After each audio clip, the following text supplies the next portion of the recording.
Join us this new year for new conversations at the Commonwealth Club.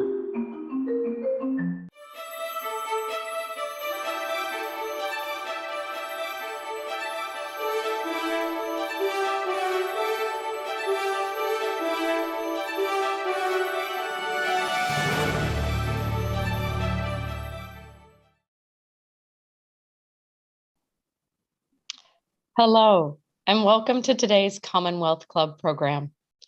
My name is Alexis Krivkovich. I'm a senior partner at McKinsey & Company and the managing partner of our Bay Area office. I'm also a newly elected member of the Commonwealth Club's Board of Governors.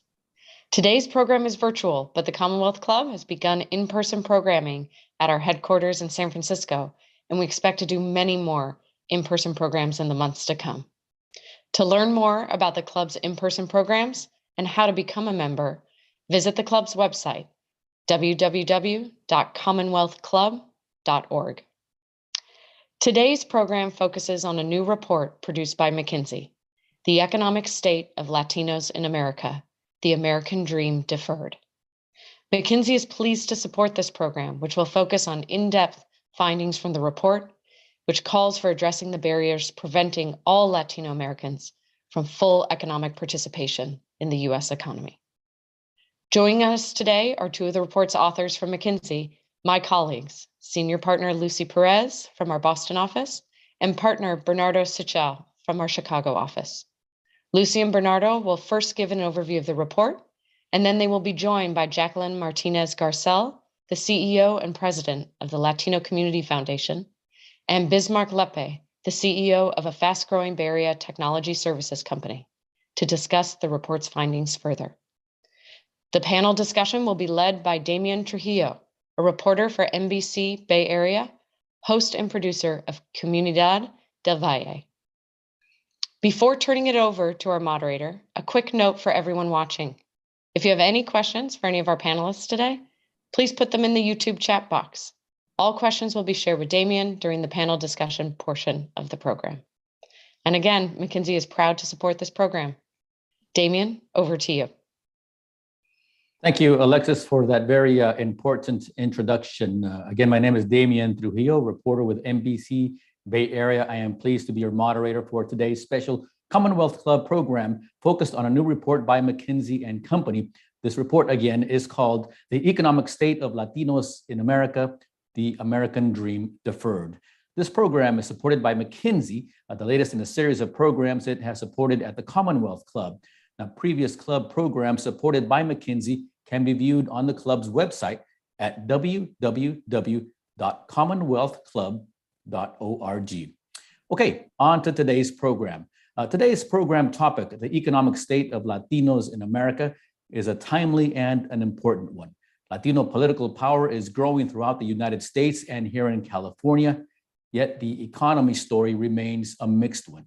As a report from McKinsey shows, there is a huge untapped economic potential in the Latino community right here in the United States. Yet there are strong barriers in place that are impeding progress, many highlighted, of course, by the pandemic, which has had a disproportionate impact on the Latino community. We have a half full empty, half full, glass half full, half empty situation we must address if the US economy is to fully grow to meet the needs of all of its citizens. I am pleased that I am joined by several Latino American leaders who can discuss this report further and the mixed situation it presents. Now with me today from McKinsey are two of the report's authors, Senior Partner Lucy Perez from the Boston office and Partner Bernardo Sichel from the firm's Chicago office. We are also joined by Jacqueline Garcel Martinez, the CEO of the Latino Community Foundation, and Bismarck Lepe, the founder and CEO of Wiseline, a global technology service provider located right here in the Bay Area. Now, before we jump into our conversation, a reminder that we want your audience questions. If you have a question or any idea for our guests or me, please put them in the YouTube chat feature and questions will be forwarded to me throughout this entire program. I hope to get to as many of those questions as possible. Okay, let's jump into the first with an overview of the new McKinsey report. We will start with Lucy Perez. Lucy. Thanks so much, Damian, and thank you to the Commonwealth Club for inviting us to participate in this conversation. especially given the significant role of Latinos in California. We're particularly excited about the conversation that we'll have today. You talked about a glass half full, a glass half empty, right? And as we dive into this, what motivated us to take a look at this research is we hear a lot about how Latinos are the economic engine of the United States. But what exactly does that mean? On one hand, there are indeed some very positive indicators. We talk often about how this is a demographic that has the highest entrepreneurship rate, that has high labor force participation, continued growth in consumer spend. But on the other hand, what these indicators often mask is how fragile this growth is and how large is that gap between Latinos and non-Latino whites. This is a topic that's very personal to me, but it's also personal to our firm. At McKinsey, we work with our clients, both in the public and private sector, to drive sustainable, inclusive growth. And in the US, realizing sustainable, inclusive growth must include Latinos. What our research shows is that if left alone, it will take too long to reach parity. We could miss the opportunity to create more than 6 million jobs, move more than 1 million American families into the middle class. And especially in light of the pandemic and the economic uncertainty that continues to surround us, I would argue the stakes have never been higher. What we'd like to do is to share with you a few slides, we promise, keep it light, to highlight what are some of the key findings from this research. And so, as we look at these slides, a little bit of context for the work that we did here. We partner with the Aspen Institute to look holistically at how Latinos create wealth, and to do so, how they do it as workers, as business owners, as savers, and consumers. Understand what gets in the way of that wealth creation.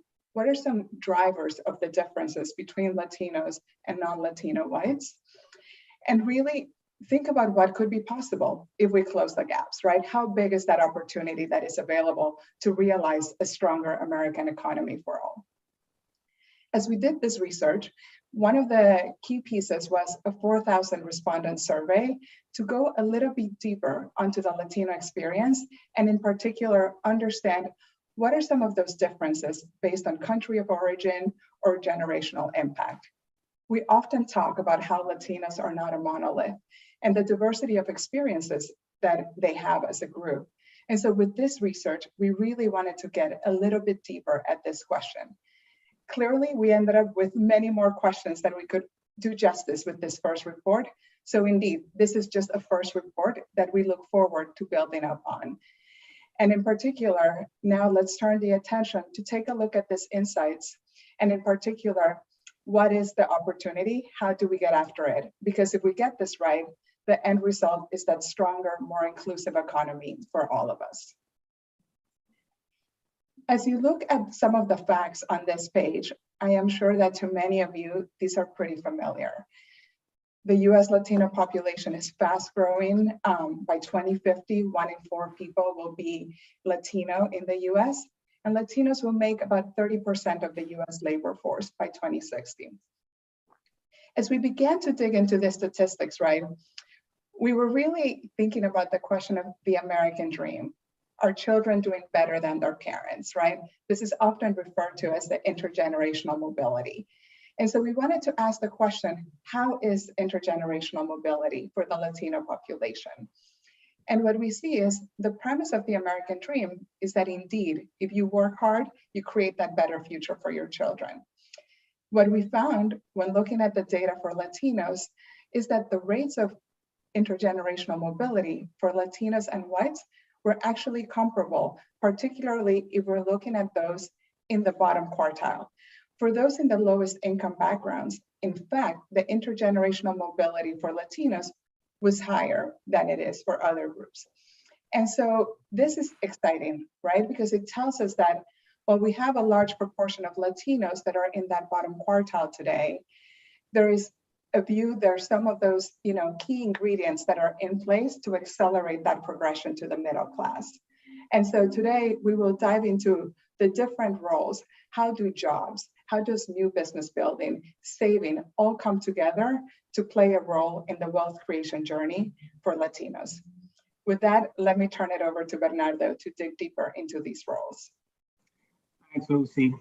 When we did this study, we actually viewed Latinos in 4 of their roles in the economy. We have 3 here, but we had 4. We had Latinos as workers, Latinos as business owners, Latinos as savers, and Latinos as consumers. And as Lucy said, there's a lot to be proud of what has been achieved in the last few years.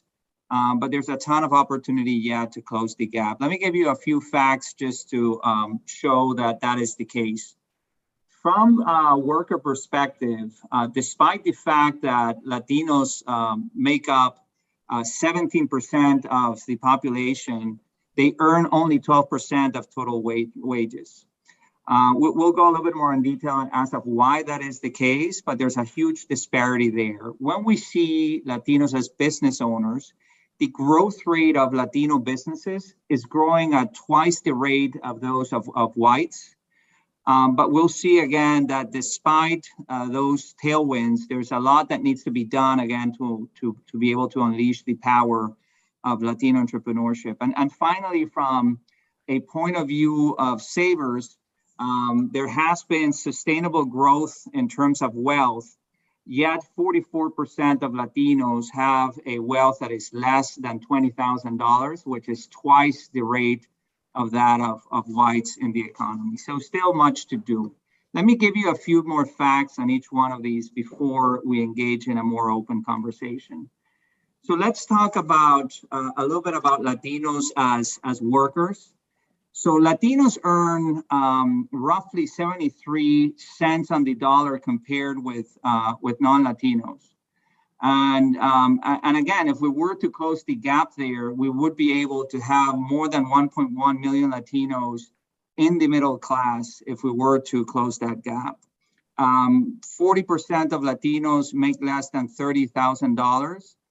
And when you're able to combine, again, the size of the gap and you expand it to the overall Latino workforce, the wage disparity reaches an astounding $300 billion. To give you, just put that number in perspective, that is, half the revenues of Walmart in the US. The reason why Latinos are not able to reach parity is really for 2 reasons. So one reason is the majority or we have a disproportionate amount of Latinos in low-paying jobs, and we have less than our fair share in high-paying jobs. So, for example, we are 17% of the workforce, yet when you see at professions like lawyers and academics, we have around 4 to 5%. So one has to do with representation, but it's not only representation, is within some of the occupations, Latinos earn less than what whites earn. And so it's really working at the 2 sides of the equation that's going to allow us to close the gap from a worker perspective. When we take the view of Latinos as entrepreneurs, the tailwinds are there. Latinos are growing their businesses much faster than whites. But there are three aspects that are still concerning. So for all the growth that we have, only 6% of all businesses in the US are owned by Latinos. Again, it's a third of what would be in full representation. And there are 3 things that are holding Latino businesses back. So one of the things is that from a revenue perspective, they have half of what the businesses owned by whites have. The second thing, again, is that access to capital is very limited, and only 35% of Latinos are able to get full funding to be able to start their businesses. And the majority of them, 3/4 of them have to go to family funds to be able to do it. And the final thing, again, is that the representation issue is an important one here. Many of the high growth, high return industries are not the ones where many of these new businesses are opened at. And so once again, much to be proud of or much to work on to close the gap. And finally, from a wealth flow perspective or from a saver perspective, Again, for as much as wealth has flowed to Latinos in the past few months, the gap between Latinos and non-Latinos is even higher than it is in terms of regular income. So it's almost 5 times higher, the wealth that whites have versus Latinos. And a big part of the issue has to do on the income side, but another big part has to do that Latinos receive much less inheritances than non-Latinos receive. So the number is 6% for Latinos, is almost 24% for non-Latinos. And when they do receive an inheritance, is much lower than what non-Latinos receive. To that, you need to add the fact again that many Latinos still send funds outside of the country. So when you do the math, the wealth flow gap that Latinos have reaches an outstanding number of $380 billion. So with that, let me pass it back to Lucy so she can share with you what are 5 of the things that we have identified that we could be doing to be able to get moving to close the gaps. Thanks, Bernardo. So this was a quick overview of what are we seeing, right? What's that context in which we find ourselves today as we look at the opportunity for Latinos in the US. And hopefully you'll agree that this is a significant opportunity for a stronger and more inclusive American economy. Let's talk now about what it would take to realize it, to get after those numbers that Bernardo was sharing. And not surprisingly, this is what I would say is this is something that will take collective action. No one group alone will help realize this, and we will see the criticality of that partnership and collaboration between the public and private sector. As we try to summarize the couple of actions that we really felt needed to be emphasized, these 5 really stood out. And as you heard from Bernardo, the majority of Latinos in the US are workers in essential jobs that are, earning minimum wage, low wages. And so thinking about the compensation levers, right, for these workers is the first path towards that wealth creation, right? He also talked about the criticality of moving to those better job opportunities, having a higher share of those better paying jobs. So upskilling those workers to create that path to those better jobs is critical. It is upskilling on one hand, it is the educational paths, right, on the other to create those opportunities. He talked about the Latino entrepreneurship and how high that is, right? Like, I'm always mesmerized by the data, 1 in 200 Latinos opening a new business each month. This is remarkable, but it is limited by that access to capital barriers that Bernardo was describing earlier. So how to increase that capital and making sure that, these entrepreneurs have the ability to not only establish their businesses, but also scale them without taking on so much personal risk. To the point that I was making earlier, as we think about the roles that organizations can play, it's roles that organizations can play, but also that individuals in our day-to-day can do, right? And it is how do we invest in Latino-owned businesses, products, and services? Whether it's myself thinking about where I go for dinner, it is an organization thinking about some of their procurement choices that they're making, that opportunity to invest in these businesses. And finally, a 5th point to emphasize is the acceleration of financial inclusion, right? Creating the opportunity to tap into financial goods and services that further help accelerate that wealth creation journey. Pulling all this together, thinking about those cross-ecosystem collaborations that can help us unlock this opportunity, that can help create those more than 6 million jobs that we were describing, increase, the economic power of the country. This is something that impacts all of us. It's not just about Latinos. It really is the path to a stronger American economy. And we really look forward to the conversation today and the questions that I hope will keep coming through the chat. Damien, back to you. Thank you, Lucy. Just a lot of wonderful information, useful to all of us. One thing that stood out in that report to me was the Latino households spend 72% of their income in 6 categories: housing, healthcare, banking, broadband, food, and consumer goods. I didn't see vacation. I didn't see buying a new car. And so it looks like we're always in survival mode. So let's get into some of that. First, let's hear from Jacqueline Martinez Garcel, the CEO of the Latino Community Foundation. Jacqueline is in her 7th year as head of LCF, which has helped grow into one of the largest networks of Latino philanthropists in the country, and is the only statewide foundation solely focused on investing in Latino leaders and creating opportunities for Latinos to thrive economically. So let's hear from Jacqueline first, then we'll go over to Bismarck. Gracias, Damian, and thank you, Lucy and Bernardo for eloquently summarizing the main points of that report. A lot of digest in those 80 pages, so I hope that our audience can take a chance to read it and review, because there's so much important information there. And I want to start by saying two things. While the report is new, the information we know is not. There are such important points that we've been hearing for decades now in terms of the importance of the Latino population investing in our economy. Lucy, you started where your remarks with they are the engine, and that's what kind of queued up this conversation as to why you looked into the report.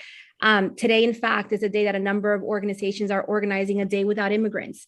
And if we look back at this last 2 years and we think of what would have happened if the Latino worker decided not to show up to work, our economy would have been at a standstill.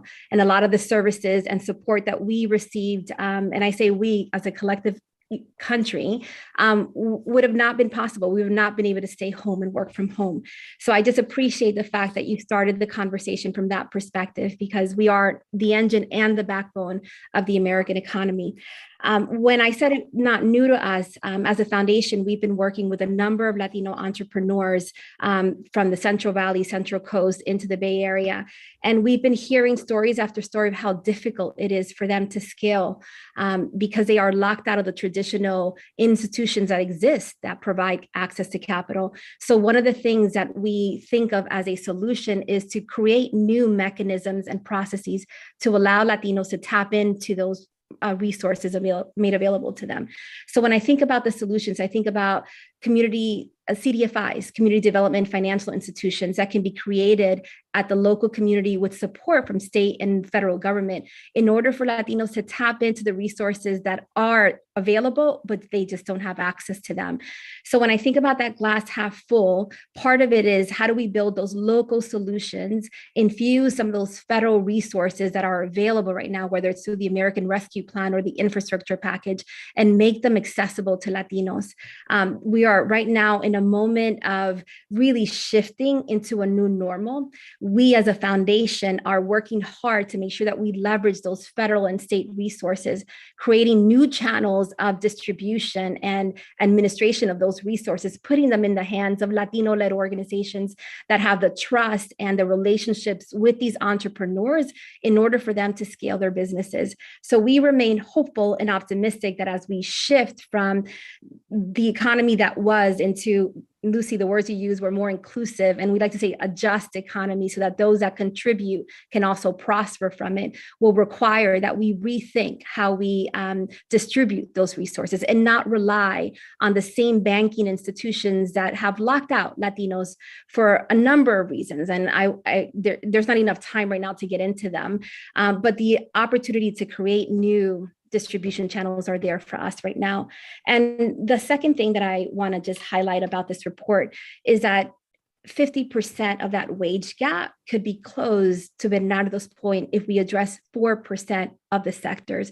Here at the Latino Community Foundation, we are investing in organizations like Digital Nest in Watsonville and Salinas that are investing in young people, the sons and daughters of strawberry farm workers, to give them a space and the resources that they need to go into the tech field, because they have the attributes. We know that as Latinos, work ethic, that's been passed down from our families from generation to generation. Now the opportunities to create spaces where young people can get their hands on the tools and the resources to help them, quote, upskill. And I always feel a little hesitant to use that word. I'll come back to that in a second. It's important to this conversation, but to give them the possibility of entering new work sectors that their parents were never exposed to, and connecting them to jobs and apprenticeships that will allow them to exercise those skills. And then working with big companies, big tech companies, to ensure that the hiring practices of those companies actually make room for our young people to come in. The last thing, Damian, that I want to say before I conclude my opening remarks is that the upskill part, the reason I struggle with that is because we underestimate. I don't like terms like low skill jobs. It takes a lot for folks to show up to some of these retail and service jobs. My parents worked in it. I worked in it. My first job was at Chuck E. Cheese and then JCPenney's.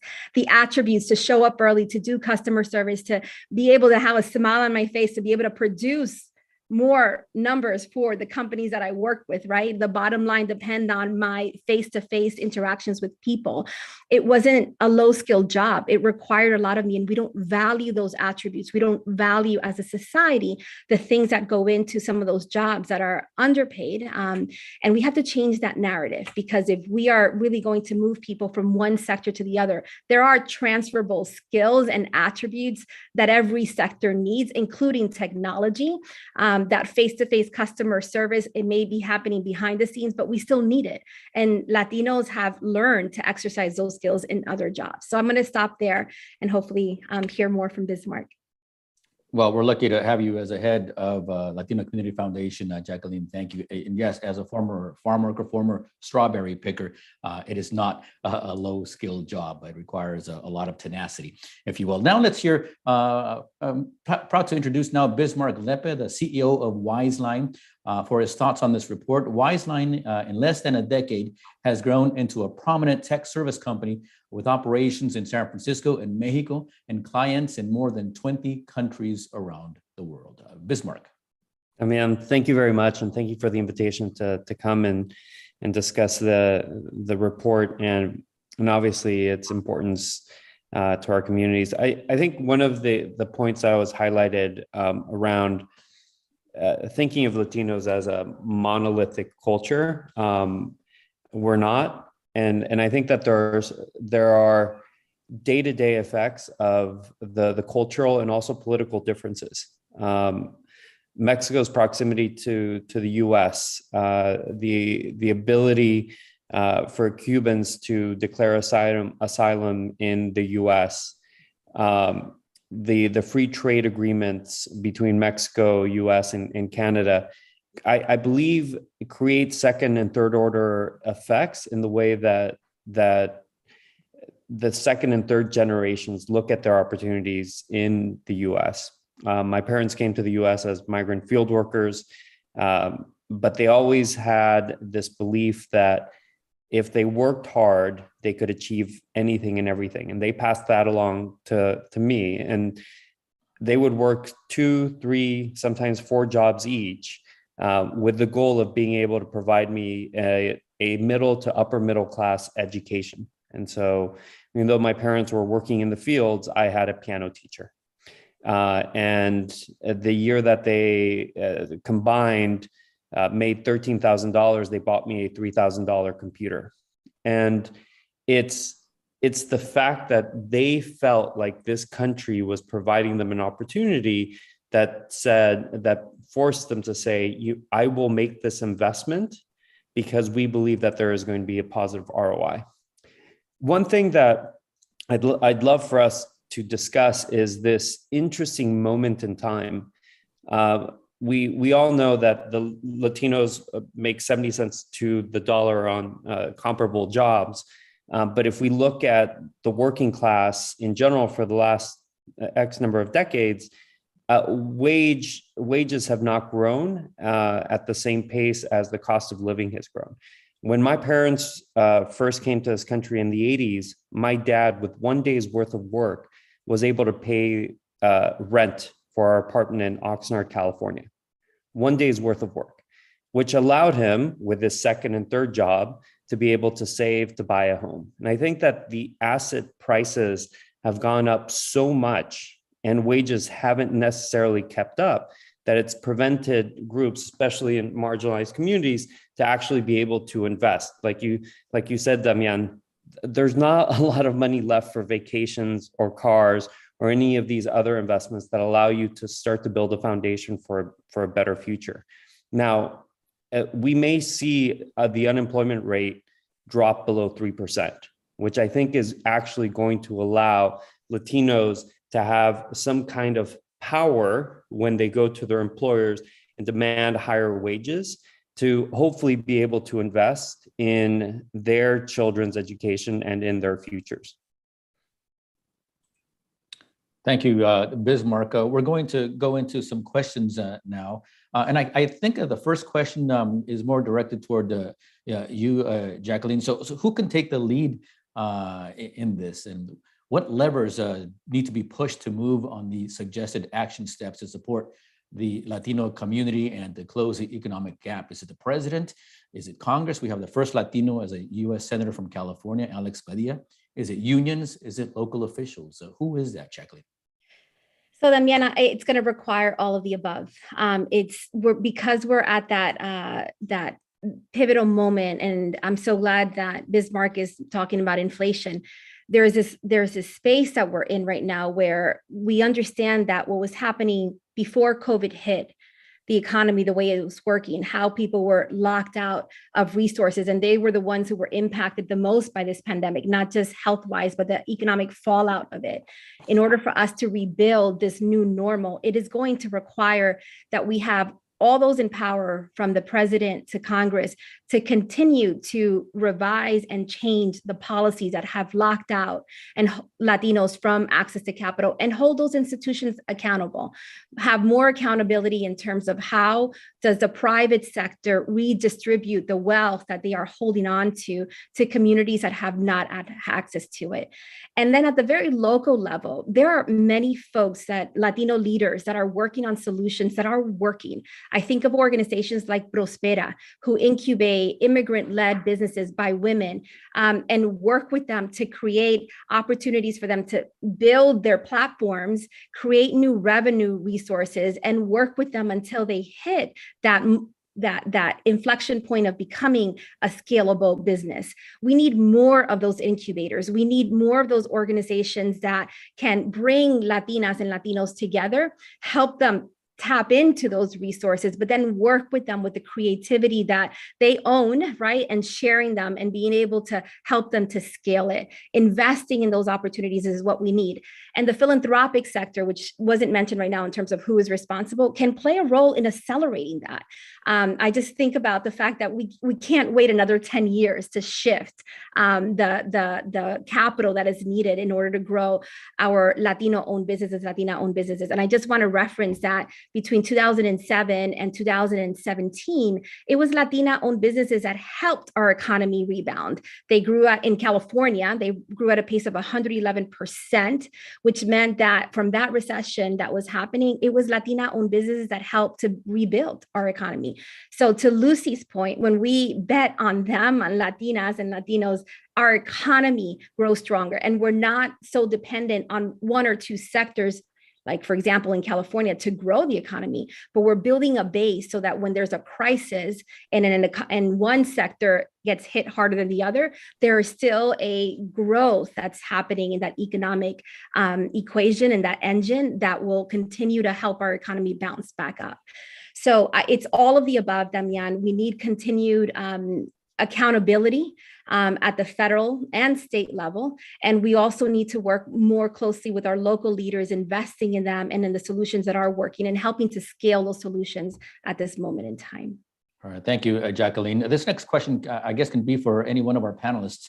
The question is, how much has a pandemic changed this discussion, particularly around essential workers? This is either Jacqueline, Bismarck, Lucy, or Bernardo. Who wants to tackle that one? I was gonna let my colleague Bismarck jump in since I talk so much. Yeah. Oh, go ahead. I can quickly touch on this. So at the start of the pandemic, what our company does is we leverage talent in one part of the world to provide services in another part of the world. So we have engineers, designers, programmers that build technology solutions that are used by hundreds of millions of people, but 70% of our revenue comes from US-based companies. At the start of the pandemic, we saw that the Hispanic population communities were impacted more so than any other group. And so we thought about, was there a way for us to be able to leverage the same kind of business model? And we started another company called MiSalud.ai that using telemedicine leverages doctors in Mexico as health coaches, do a lot of the basic questions that come up. And then if prescriptions, labs, or in-persons are needed, we have US licensed doctors, but we use technology to be able to make that entire communication just incredibly seamless. And so you're able to bring world-class healthcare pennies on the dollar compared to what you would normally have. And the problem with the healthcare in the Hispanic communities is that you do, and this was mentioned in the report, you do have these healthcare deserts. You do have these food deserts. And so by being able to leverage technology to bring that to the Hispanic community was one of the things that just came to light. And hopefully, in the same way that we've all learned to work remotely, it is also creating new innovations and new opportunities for the Hispanic community. Well, thank you, Bismarck. So this next, Damien, if I may, just a little bit of a different take on that question. From our side, the data that we have was exactly in line of what was shared in terms of Latinos had the biggest impact, negative impact at the beginning. And it wasn't even balanced between men and women. Latinas were the ones that suffered the most. Mm-hmm. And while very encouraging that the numbers have come back, the size of the gap in unemployment between Latinos and non-Latinos or whites has remained the same that it was at the beginning. So gains relative to Latinos and where they were at the height of the pandemic have increased, but not necessarily the gap has not been closed between unemployment of Latinos and non-Latinos. That's an important point to bring up. All right, thank you, Bernardo. And I think the next question is fit for Lucy here. It says, and I think one of the answers is this misconception that we do low-skilled jobs. So what are the common misconceptions of Latinos, Lucy, when it comes to the workforce? Well, I think there's a couple of them, right? And I think for non-Latinos, it is easy to think of Latinos as a monolith, right? And that is indeed why, as we started this research, for us, it was so key to get in and understand both the impact of country of origin and generation in the US in terms of the journey, right? In terms of that opportunity for wealth creation. Other things that come into play, right? 2/3 of Latinos in the US are concentrated in 6 states, right? So as we think about the interventions, as we think about the opportunity to drive that change, it is important to be thinking about those 6 states that drive, a disproportionate impact on the experience that Latinos have in this country. So those would be a couple of the things that I would highlight. Okay, thank you. Next question is for Jacqueline. As a CEO of the Community Foundation, Latino Community Foundation, you see both sides of this equation. Is there anything in this report that surprised you based on your work for the past several years?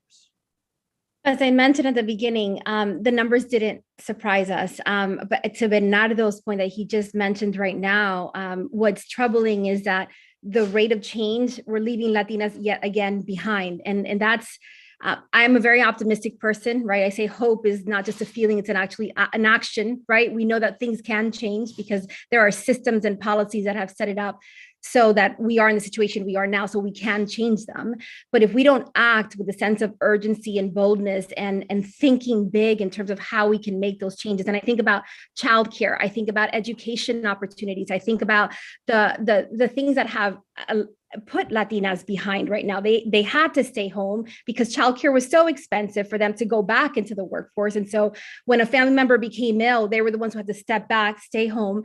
And whether they were going to college, they've had to put that on hold for financial reasons. There are things that right now, as we think about this recovery period for our country, that we must tackle and put Latinas at the center, because if we do that, the rest of the folks that are struggling right now will also be lifted up. So if we think about the unique circumstances that have put Latinas behind at this moment, and we address it from a policy and a structural and a local solution and apply those things, the rest of the country will begin to pick itself up and build that inclusive economy that Lucy is referring to.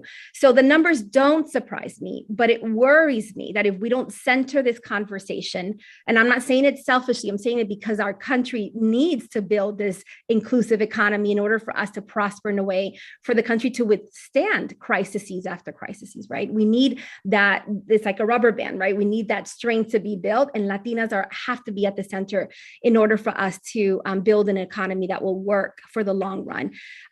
So I hope that answers your question, Damian. The numbers are not new. They've been around, and we need to address them with a sense of urgency and at the scale that the problem requires. We do represent 60 million people in this country. We've already talked about our contribution, and what we didn't mention, $2.7 trillion in consumer spending power, right? So we think about the power of, we say unleash the civic and economic power. When we invest in Latinos, we all win. Oh, and the report also states that Latino consumers could be spending $660 billion more if given those opportunities. Right. We do have some questions coming in via the YouTube chat. So let me move on to the next question for Bernardo. As a Latino journalist, reporter myself, we have been working a lot on changing the narrative about the contributions of the Latino population in the US. Now, this report is giving relevant data to back up these efforts. Now, it seems the nation is losing a lot of economic growth if we don't invest in Latino economic development. Can you elaborate more on the impact of this report in terms of equity? Yeah, thanks, Damian. There's a phrase again that we came up in one of the talks we did, that this is no longer a Latino issue. This is an American necessity. And if you see the amount of workers that you will need in different, across the different occupations that are required to continue growing the economy going forward, there's just no way that this can happen without the contribution in a more significant way of Latinos in the economy. So again, it's not only the right thing to do.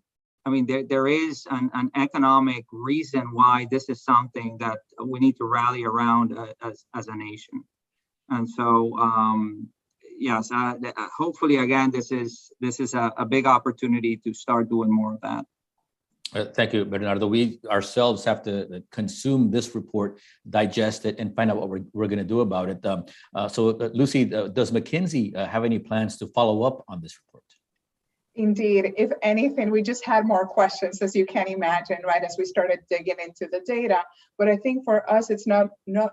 The data is not enough, right? Insights without action is an incomplete. So it's really thinking about, what are those experiments, actions that can be taken, again, at an enterprise level, at a, city level, at a state level, at a national level, right? That can help us realize this opportunity.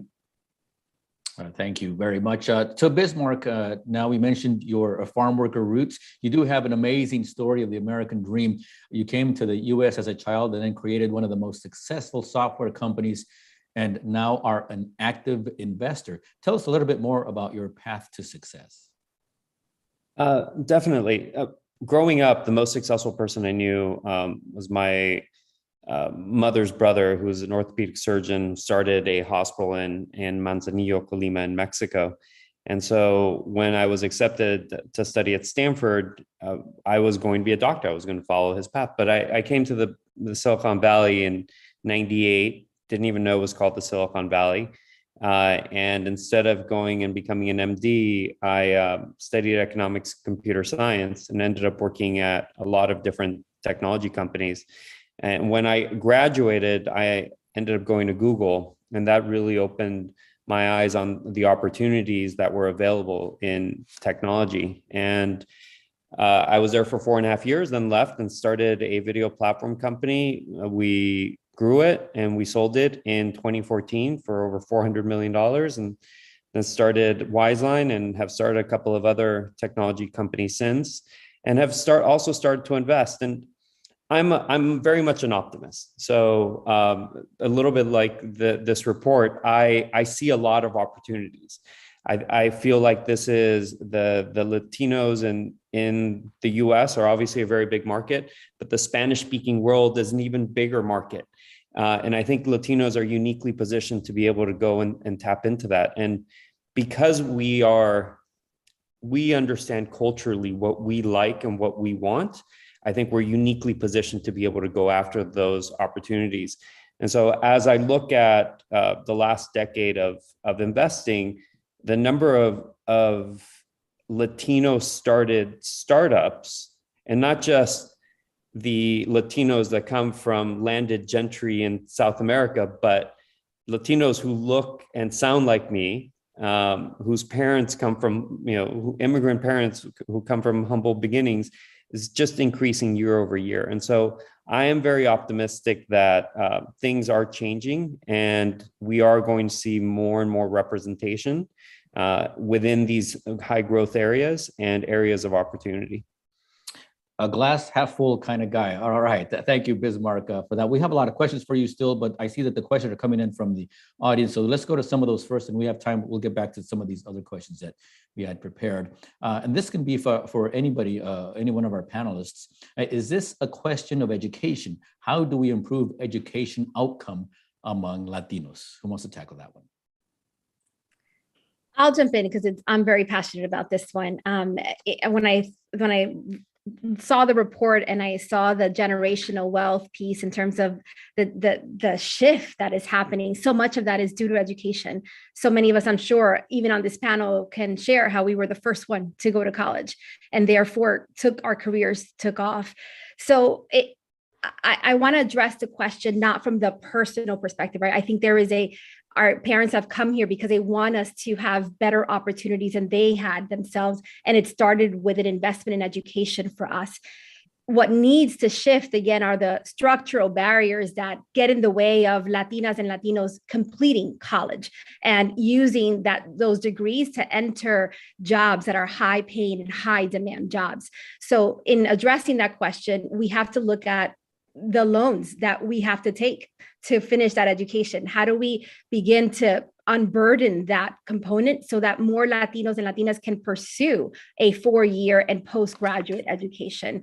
The second thing that we have to consider is we have folks who graduated from 4-year schools and have those engineering degrees, the medical degrees. And yet when they enter the sectors in which they're prepared for, they are still below that wage gap that we've been talking about. So in the corporate sector, how do we begin to tear down some of the barriers that get in the way for those highly educated Latinos to break through into jobs that will pay them high salary jobs? So I'm answering and saying that the desire, we've seen high school graduation rates increase in the last decade by over 25-30%. We see the entry into college continuing to increase at the same pace. But what we're not seeing is the completion, and it's because financial reasons. I can talk about issues of racism within the university sector, of how people feel excluded and like they don't belong because we haven't created the right environments for people, Latinas and Latinos, to see themselves in these institutions as professors and faculty members, talking back to them and really acknowledging their lived experiences in those classrooms. There's so many things that we can unpack in this conversation, but things that we can't undo by just shifting the financial and the structural barriers that get in the way of completing college. One thing I'll add, which I think is really important. So growing up working in the fields, everyone that I met had a similar background. And this idea of going to college and meeting professionals, we didn't see it. And I think it's because if you leave your country to come to the States, it's very likely that you weren't a professional in the country that you're leaving. And so I think it's really important to have more mentors and examples, so people can actually point to someone and say, that's the path that I'm going to follow. And so I think as a group, we need to make sure that we place an importance on education. I think every parent should aspire to be able to send their kids to school, and that it doesn't start in high school. It doesn't start in college. It starts when they're in kindergarten. They need to be able to go to school. The parents need to understand that they can't miss, that grades matter, and that you build a foundation from from the early ages. And I think that we as a community, as Latinos, we need to take that as a responsibility as individuals to help others and make sure that we are present, and the younger population can point to people who have succeeded, who have gone to college, and they can say, I can do that too. Right, good point. I remember as a kid, my aspiration was to be a tractor driver. Why? Because they were in an enclosed cabin, and it got me out of the fields being hunched over. It got me from getting mud on my hands. And so that was my aspiration. Then, college was the alternative to field work. And so I ran to college, but we need to hear some of what some of the consequences are if you don't pursue that higher education. What are you going to do 10 years from now? You mentioned your Google Roots of Bismarck, but this can go to actually anybody. When do we slap this report on the table of the board of Google, the table of the board of Meta, and all these big companies? Is there more that major employers can do to address the issues of this report? This is from one of the guests. Who wants to tackle that one? I'm happy to start on this one, Damien. Indeed, employers, our clients are asking us about this, right? And so what has been really gratifying to see as we've shared this report is the desire for conversation on how do we play a role in this, right? And so, as employers, and Jacqueline alluded to some of this, it all begins with understanding who's your workforce today, right? And how is your workforce advancing and getting promoted in the organization? What we've seen through this and other reports, such as Women in the Workplace, which is our collaboration with LinkedIn, looking at the status of women in the American workforce, there are some real challenges, particularly in what we call the first rung, that promotion from the entry-level job to that first manager role. And so when you think, as an employer, identifying, setting some aspirations, ensuring, for example, that your advancement processes, your performance reviews are free of bias, that you're thinking with a very diverse lens as to who you're hiring, where are you hiring from, creating the opportunities, right? Bismarck talked about the importance of mentorship and sponsorship, understanding how that's happening in the organization, right? What are the opportunities that are being created for, learning new skills, continue to have a learner mindset that is so key. These are all things that, can happen. And indeed, our clients are taking action on, but we need for this to be more pervasive, right? It's still early days, I would argue. All right, next question is, when you say the Latino community is not a monolith, can you drill down on that? Is that by country of origin or something else? My guess is that not all Latinos think like Puerto Ricans. Not all Latinos think like Cubans or think like Venezuelans. Who wants to tackle that one? I'm more than happy to take that one. We actually did the analysis by generation, and we did the analysis by country of origin. And what we found was, again, that there were some meaningful differences in terms of income, in terms of wealth. I think that what's really encouraging is that second and third generations are doing much better than the generations before them. That's particularly the case when it comes to wealth. And then again, there were some significant differences that we found, especially between Mexican Americans and the other groups when it comes to income and wealth. So there is the aspect that it's more cultural, but just even in macro numbers, there are a lot of differences that we found in doing the report. All right, thank you, Bernardo. Let's see, this next question is also from a guest. Are there structural policies that reinforce glass ceilings for Latinos?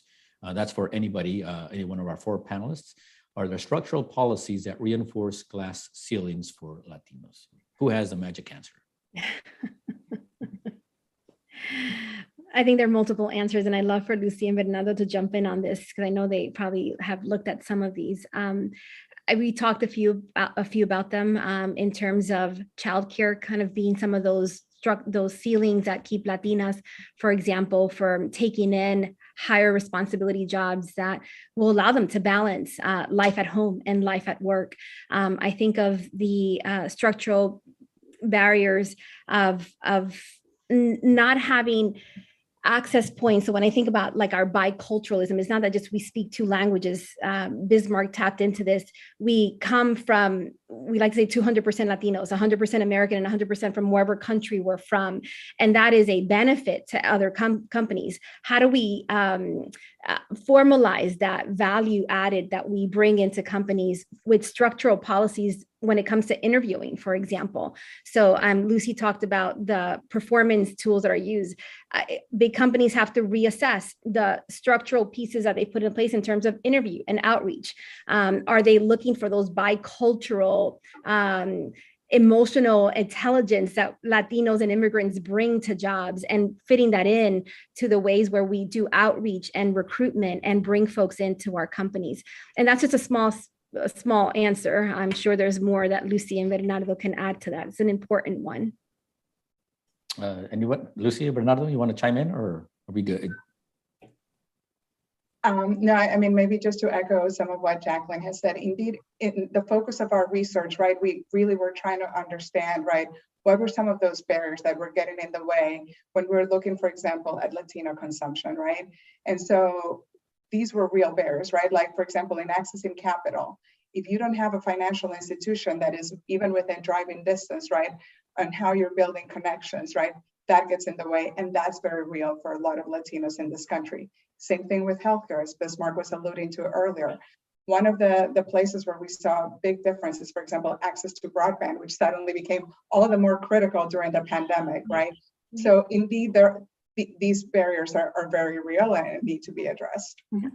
Last thing, it's such an important question, Damian. I also think about the upskilling, right? What does it look like for us to upskill our workers where they're not losing income along the way, right? Is there responsibility and the onus on the worker who's maybe working 2 jobs to maintain, especially here in California, to keep a roof over their heads and food on the table because the cost of because inflation is rising so quickly? How do we instill this upskilling with policies that allow folks to get those benefits of upskilling and not at a cost of their income being cut because they just can't afford to do that? So how do we work that into local policies to create those opportunities in a way that people won't suffer more if they choose to get those additional skills to help them get into the workforce?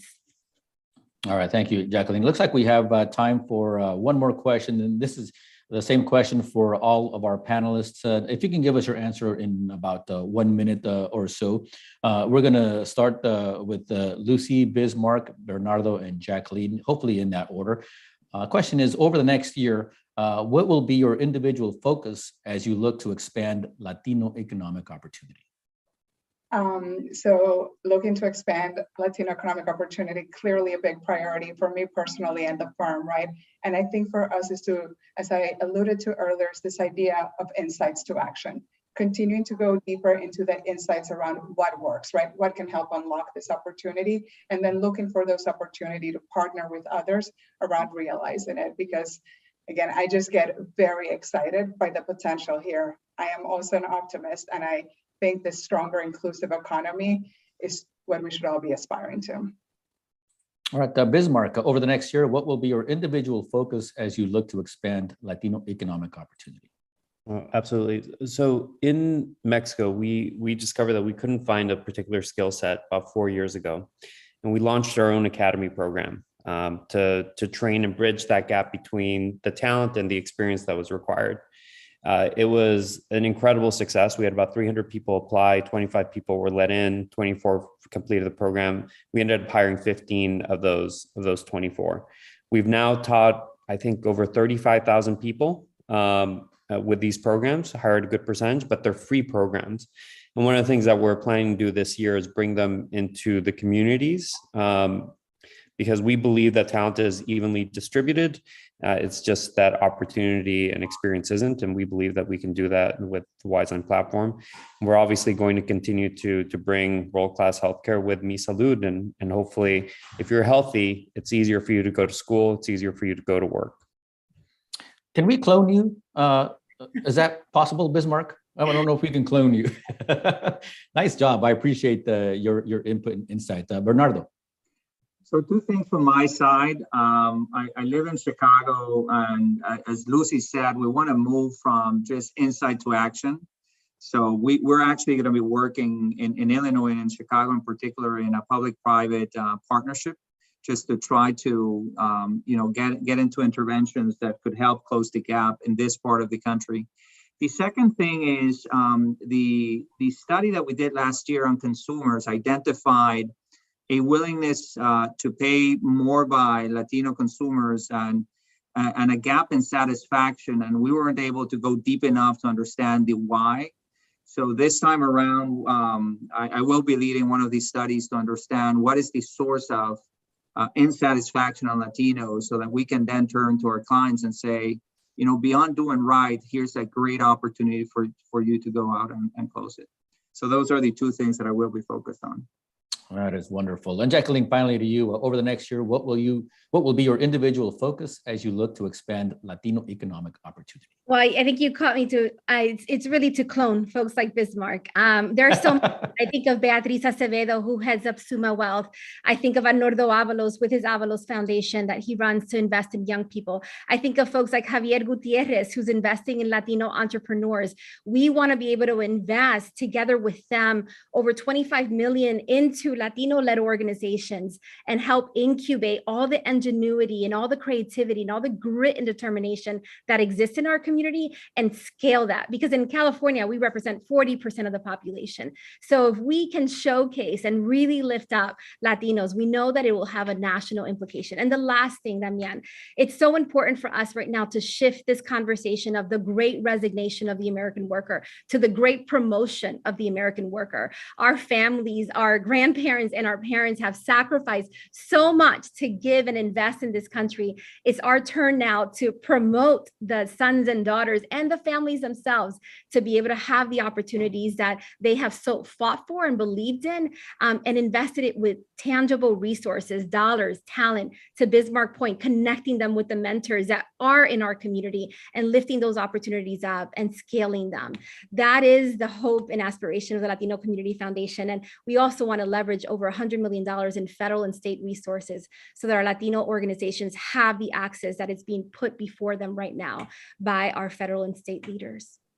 Great. You mentioned Javier Gutierrez. He's a good friend, and he's the kind of guy that all you have to do is ask. He is all in when it comes to issues like this. Well, I know we could go on for much longer discussing these issues with this great panel, but that brings to an end today's program. I would like to again thank McKinsey for its report of this program and for producing the important report, The Economic State of Latinos, the American Dream Deferred. I'm Damian Trujillo of NBC Bay Area, and this Commonwealth program is now adjourned.